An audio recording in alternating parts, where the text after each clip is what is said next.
Makapagsalita man ako sa mga wika ng mga tao at ng mga anghel, kung wala naman akong pag-ibig, para lamang akong kampanang umaalingaw-ngaw o pumpyang na maingay.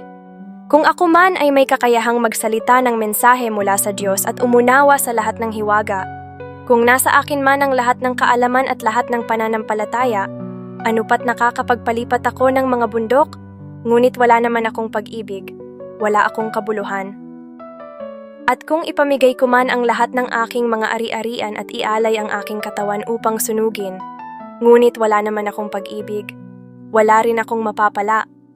Ang pag-ibig ay matiyaga at magandang loob, hindi maiinggitin, hindi mayabang ni mapagmataas man, hindi magaspang ang pag-uugali, hindi makasarili, hindi magagalitin, o mapagtanim ng sama ng loob sa kapwa, hindi ito natutuwa sa masama, sa halip ay nagagalak sa katotohanan.